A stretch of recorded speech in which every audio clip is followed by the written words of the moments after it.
John F. Kennedy's assassination in Dallas, Texas on November 22, 1963, left the nation in a state of shock and despair.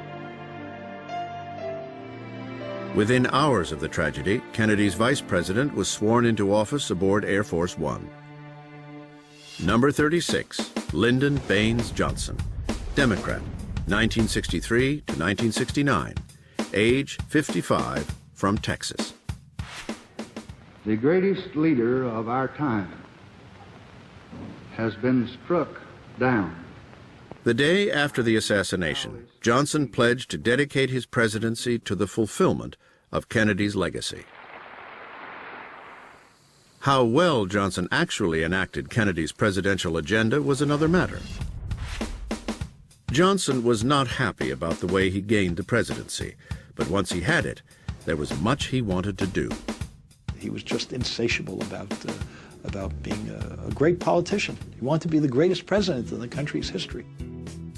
Johnson had risen from poverty to become a hugely powerful politician.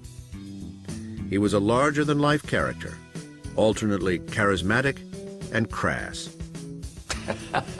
Oh, Lyndon Johnson, he was one of the smartest human beings I've ever met.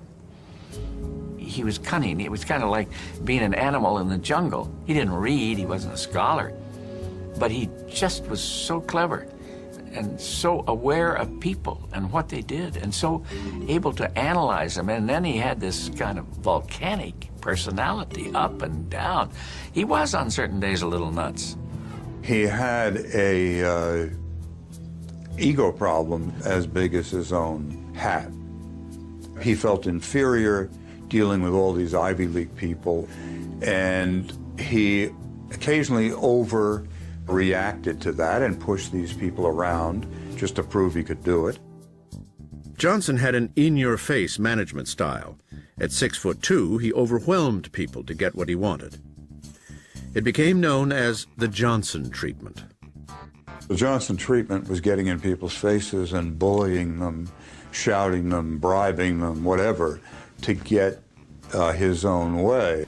And you didn't know whether it was a gesture of friendship or a gesture of trying to dominate. I think in Johnson it was both. Besides the treatment, Johnson gained the upper hand by holding meetings in unconventional places. He was skinny dipping in the White House pool when he called for two of his aides to come and listen to his Great Society proposal. This was Johnson's vision of America, realizing its true promise, a democracy with freedom and justice for all. And he believed wholeheartedly in this vision. It was to raise the underprivileged and the discriminated against to new levels of equality if he could. Johnson's Great Society resulted in an explosion of new laws.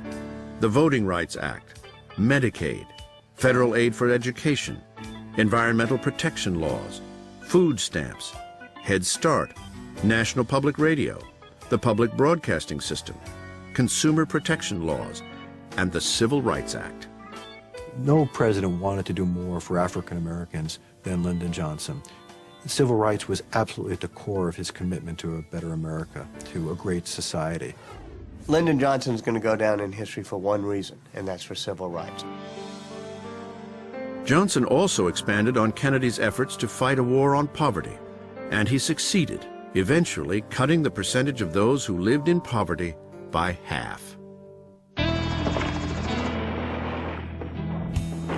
Winning the war in Vietnam, however, was another matter.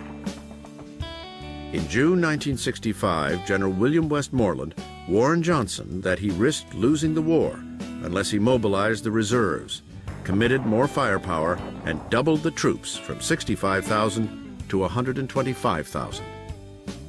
Johnson authorized sending 100,000 more troops, but even then, America came no closer to winning the war. How could it be, he kept asking, that these Vietnamese guerrillas, these guys running around the jungles in black pajamas, could stand up to American military power, to our superior firepower or technology? This he couldn't fathom, couldn't quite square that with the reality. At home, the anti-war movement gained momentum. What had started as Truman's containment policy was now Johnson's war. I spoke to Mrs. Johnson about this, and she said he heard those protesters marching up and down in front of the White House, shouting, "Hey, hey, LBJ, how many kids did you kill today?" And it was a wound in his heart. He suffered terribly, she said, over the fact that so many boys were dying. The enemy of freedom has chosen to make this year the decisive one. The last year of Johnson's presidency began with the devastating Tet Offensive. The bold North Vietnamese advance on Saigon made victory look remote, perhaps impossible. At home, Johnson faced opposition within his own party, from Robert Kennedy and Eugene McCarthy. Under fire, Johnson decided not to run for re-election. Fellow Americans, I shall not seek,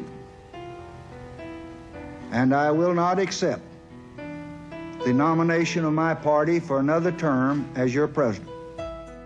Lyndon Johnson, I think, is the most tragic of all of our American presidents, because no man fell from a higher pinnacle, and no man sought more not to be a war president.